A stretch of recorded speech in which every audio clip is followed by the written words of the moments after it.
একাত্তরে বুদ্ধিজীবী হত্যাকাণ্ড ভারতীয় সেনাবাহিনী ও গোয়েন্দা সংস্থার সুপরিকল্পিত ষড়যন্ত্রের অংশ ছিল বলে দাবি করেছেন জামাত ইসলামের সেক্রেটারি জেনারেল মিয়া গোলাম পরওয়ার। রোববার শহীদ বুদ্ধিজীবী দিবসে এক আলোচনা সভায় তিনি আরও দাবি করেন, মুক্তিযুদ্ধে ভারতের সহায়তার পেছনেও উদ্দেশ্য ছিল এই দেশকে দিল্লি থেকে নিয়ন্ত্রণ করা। বুদ্ধিজীবী দিবস রোববার রাজধানীর কৃষিবিদ ইনস্টিটিউশনে শহীদ বুদ্ধিজীবী দিবস উপলক্ষে আলোচনা সভার আয়োজন করে জামায়াতে ইসলামী ঢাকা মহানগর উত্তর শাখা। সভায় দলটির কেন্দ্রীয় নেতাদের পাশাপাশি মহানগরী উত্তরের নেতাকর্মীরা যোগ দেন। প্রধান অতিথির বক্তব্যে জামাতের সেক্রেটারি জেনারেল মিয়া গোলাম পরওয়ার বলেন, দিল্লির পরিকল্পনায় ভারতীয় সেনারা দেশ বিজয়ের প্রাক্কালে বুদ্ধিজীবীদের হত্যা করেছে। 16 ডিসেম্বর বিজয়ের প্রাক্কালে হত্যাকাণ্ডটা হলো। কারা ঘটালো? ভারতীয় সৈন্য যখন রাজধানী সহ গোটা পূর্ব পাকিস্তানকে নিয়ন্ত্রণে নিয়ে নিল, তখন তারা তো নিজেদের আত্মসমর্পণ, নিজেদের প্রাণ বাঁচানো, পালিয়ে যাওয়ার চেষ্টায় তারা ব্যস্ত ছিলেন।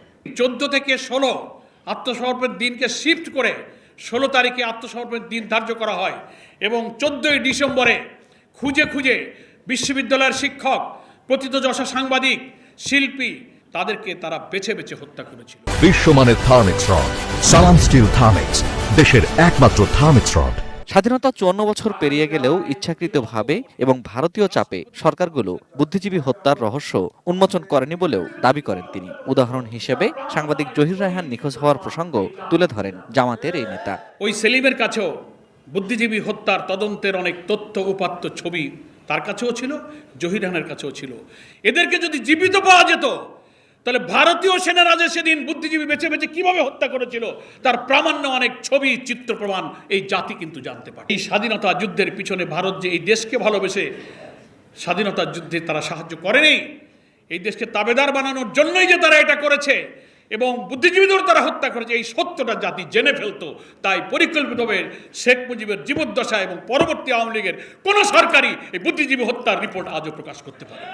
ইনকিলাব মঞ্চের মুখপাত্র শরীফ ওসমান হাদির উপর হামলাকারীদের গ্রেপ্তারে গোয়েন্দা সংস্থার সক্ষমতা নিয়ে প্রশ্ন তোলেন জামায়াতের secretary general.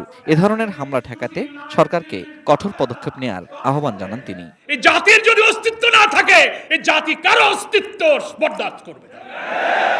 Ferdous Rahman, ATN news, Dhaka.